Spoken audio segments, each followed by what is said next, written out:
এগুলো নার্সারির সাথে গেছিলাম, কামাল হোসেন ছিলাম। দর্শক, আজকে আপনাদের যে ভিডিওটা দেবো সেটা হলো আমার প্রজেক্টের পেঁপের চাষের একটা ভিডিও। আমরা এখানে দুই কোয়ালিটির পেঁপে লাগাইছিলাম, একটা হচ্ছে টপ লিডি আর এটা হলো আমাদের মানিকগঞ্জের একটা জাত গ্রিন শাহি।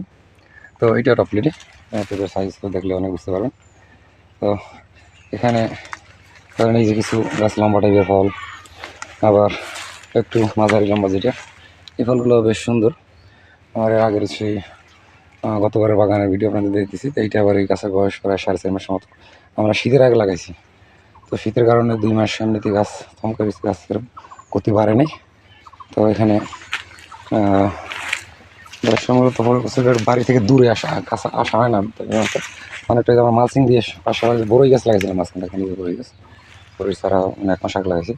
তার পেঁপে গাছটা যখন বড় হয়ে যাবে, বড়ই গাছ ফাঁকা দিয়ে উঠে গেলে তেমন একটা সমস্যা হবে না।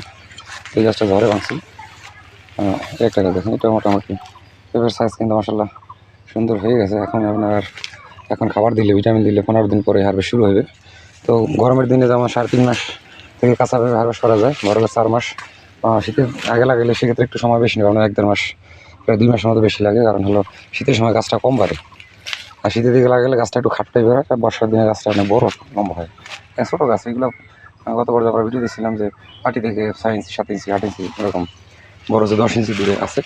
ঠিক আছে, এখন একটা বোটায় 2-3টে করে পেঁপে ঝুলে আছে। দর্শক, আসলে পেঁপে বাগান এরকম যদি মানে নিয়ম মেনে করতে পারেন তাহলে, বা সিজন জেনে, সেক্ষেত্রে ভালো একটা প্রফিট পেতে পারেন।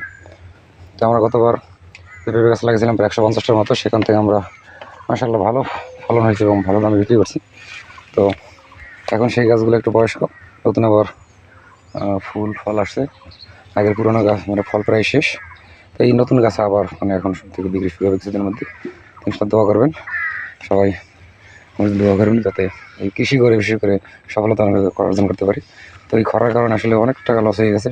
কৃষি যারাই করে তারাই কিন্তু লাভ লসের সম্মুখীন পড়তে হবে। সবসময় লাভ হলে সেটা হলো সুদের ব্যবসা।